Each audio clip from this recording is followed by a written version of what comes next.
आयपीएलच्या ग्लॅमरस जगात सध्या एक नवा बॅटल ऑफ ब्रँड्स पाहायला मिळतोय, जो मैदानावरच्या खेळापेक्षाही सोशल मीडियाच्या फॅन बेसमध्ये जास्त गाजतोय.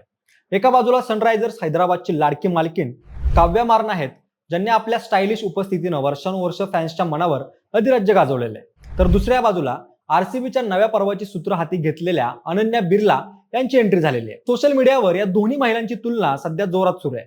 काव्या मारन यांना त्यांच्या मिस्ट्री गर्ल इमेजमुळे आणि क्रिकेटमधील इमोशनल कनेक्टमुळे प्रचंड लोकप्रियता मिळाली.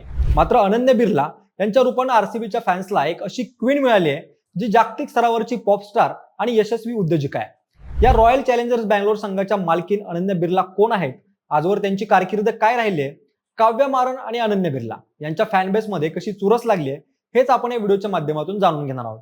नमस्कार, मी अक्षय आणि तुम्हाला तर माहिती आहे आपला विषयच भारी आहे. भारतीय क्रिकेटच्या दुनियेत सगळ्यात ग्लॅमरस आणि तरीही दुर्दैवी मानल्या जाणाऱ्या रॉयल चॅलेंजर्स बँगलोर म्हणजेच आरसीबीच्या गोटातून सध्या जो काही धुमाकूळ सुरू आहे, तो एखाद्या थ्रिलर सिनेमापेक्षा कमी नाहीये. सोशल मीडियाच्या गल्लीपासून ते कॉर्पोरेट जगतातल्या दिल्लीपर्यंत सध्या एकच नावाची चर्चा वारंवार कानावर पडते, ती म्हणजे अनन्या बिर्ला. आता तुम्ही म्हणाल की आयपीएल, आरसीबी आणि एका बिर्ला कन्येचा काय संबंध? तर मित्रांनो, संबंध जुना नाही तर अगदी ताजा आणि अब्जावधींचा आहे. सध्याच्या घडामोडींनुसार आरसीबीची मालकी युनायटेड स्पिरिट्सच्या हातातून निसटून थेट आदित्य बिर्ला समूहाच्या खिशात गेल्याचे वारे वाहत आहे. आणि या नव्या साम्राज्याची खरी क्वीन म्हणून अनन्या बिर्ला यांचं नाव क्रिकेट फॅन्स मोठ्या आदरानं आणि कुतूहलानं घेत आहेत. अनन्या बिर्ला म्हणजे केवळ एका मोठ्या उद्योगपतीची लेक असं समीकरण मांडलं तर ते त्यांच्या व्यक्तिमत्वाचा अपमान ठरेल. वयाच्या अवघ्या 17व्या वर्षी जेव्हा मुलं करिअरचा विचार करत असतात, तेव्हा अनन्या यांनी स्वतंत्र मायक्रोफिन नावाची कंपनी स्थापन केली आणि ग्रामीण भागातील महिलांच्या आयुष्यात आर्थिक क्रांती घडवून आणली. ही कारकीर्द वाचताना डोळे विस्फारतात, कारण आज त्यांची ही कंपनी केवळ नावाला नाही तर हजारो कोटींच्या मालमत्तेसह भारतातील मायक्रोफिनान्स क्षेत्रात आपला दबदबा राखून आहे. पण अनन्या ही केवळ प्रॉफिट लॉसच्या आकड्यात अडकलेली व्यक्तिरेखा नाही. त्यांची खरी ओळख ही एका इंटरनॅशनल लेवलवर पॉपस्टारची आहे. ऑक्सफोर्ड विद्यापीठात अर्थशास्त्राचे धडे गिरवत असतानाच त्यांनी गिटारवर आपली पकड घट्ट केली आणि आज त्यांनी मीन टू बी किंवा लिव्ह इन द लाईफ सारखी गाणी जागतिक प्लॅटिनम रेकॉर्ड्समध्ये स्थान मिळवून दिली. म्हणजेच मंडळी, एका बाजूला फायनान्स आणि दुसऱ्या बाजूला आंतरराष्ट्रीय संगीत अशा दोन टोकाच्या दिशांवर त्या एकाच वेळी अधिराज्य गाजवत आहेत. आता विषय येतो तो त्यांच्या संपत्तीचा आणि त्यातून निर्माण झालेल्या चर्चांचा. माध्यमांच्या माहितीनुसार अनन्या बिर्ला यांची वैयक्तिक नेटवर्थ 1000 ते 1700 कोटींच्या आसपास असली तरी त्या ज्या बिर्ला साम्राज्याचा भाग आहेत, त्यांची एकूण किंमत 1.5 लाख कोटींच्याही पलीकडे आहे. अशा अफाट श्रीमंतीच्या पार्श्वभूमीवर जेव्हा आरसीबी सारखी 16,700 कोटींची टीम त्यांच्या कुटुंबाच्या मालकीची होते, तेव्हा ती केवळ एक बिझनेस डील राहत नाही, तर ती एक भावनिक गुंतवणूक बनते. आरसीबीचे चाहते गेल्या 17 वर्षांपासून ही साला कप नामदे म्हणत आहेत, पण नशिबाचा फेरा काही केला फिरत नव्हता. पण तो मागच्या वर्षी योगायोगाने फिरला. त्यासोबतच आता अनन्या बिर्ला यांच्या टीमशी जोडलं गेलेलं नाव चाहत्यांना एक नवीन उमेद देऊन गेलंय. सोशल मीडियावर त्यांनी ज्या पद्धतीनं आरसीबीच्या नावाबाबतच्या अफवांना पूर्णविराम दिला आणि टीमचा वारसा जपण्याची ग्वाही दिली, त्यावरून त्या केवळ बोर्डरूम मध्ये बसणाऱ्या मालकीन नसून ग्राउंडवर टीमसाठी जीव ओतणाऱ्या खऱ्या क्रिकेट प्रेमी आहेत, हे सिद्ध झालेलं आहे. त्यांच्या कारकिर्दीचा ग्राफ पाहिला तर लक्षात येतं की त्या केवळ व्यवसाय करत नाहीत, तर इकाई असाई सारख्या ब्रँड्सच्या माध्यमातून भारतीय कारागिरांच्या कलेला लक्झरी मार्केटमध्ये स्थान मिळवून देतात.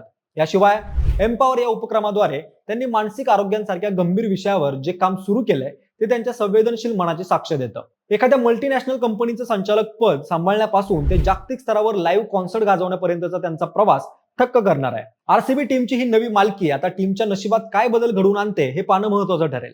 पण अनन्या बिर्ला यांच्या एंट्रीनं आयपीएलच्या मैदानात एक वेगळीच रॉयल एनर्जी आलेली आहे, हे मात्र नक्की आहे. त्या स्वतः एक उत्तम खेळाडू आणि जिद्दी व्यक्तिमत्व असल्यामुळे आरसीबीच्या ड्रेसिंग रूम मध्ये आणि ऑप्शन टेबलवर त्यांची स्ट्रॅटेजी काय असेल याकडे आता सगळ्यांचं लक्ष लागलेलं आहे.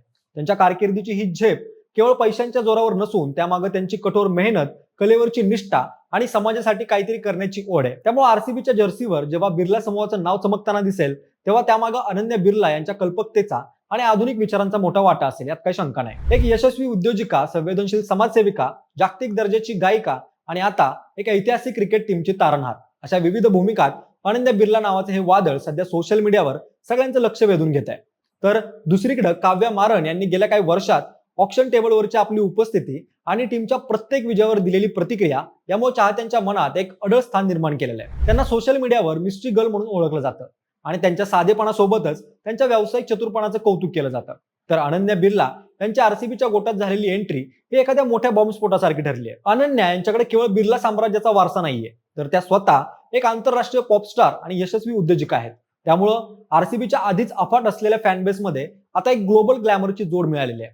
त्याबरोबरच चाहत्यांमध्ये होत असलेली ही तुलना प्रामुख्यानं दक्षिणात्य साधेपणा विरुद्ध जागतिक आधुनिकता अशी आहे.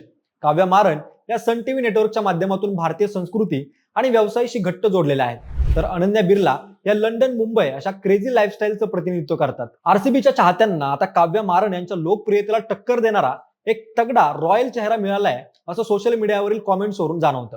तर काव्या यांची ओळख ही प्रामुख्यानं क्रिकेटच्या मैदानातून निर्माण झाली आहे, तर अनन्या बिर्ला या आधीच संगीत आणि फॅशन विश्वातील एक मोठं नाव असल्यानं त्यांच्या एंट्रीनं आयपीएलच्या प्रेक्षक वर्गात एका नवीन वर्गाची भर पडलेली आहे. थोडक्यात सांगायचं तर हैदराबादच्या गोटात काव्या मारन यांचा एक निस्सीम आणि भावनिक फॅनबेस आहे, जो त्यांच्या एका स्माईलसाठी हजारो पोस्ट शेअर करतो. तर बँगलोरच्या गोटात अनन्या बिर्ला यांच्या रूपानं एक अशी पॉवर वुमन आलेली आहे, जी केवळ मालकीन नसून टीमची सगळ्यात मोठी इन्फ्लुएन्सर बनलेली आहे. त्यांच्या देखणेपणासोबतच बुद्धिमत्ता, अफाट संपत्ती आणि खेळाप्रती असलेली ओढ या फॉर्म्युल्यामुळे या दोन्ही महिलांमधील हा फॅन वॉर येणाऱ्या काळात आयपीएलला एका वेगळ्याच उंचीवरती घेऊन जाईल हे मात्र नक्की आहे.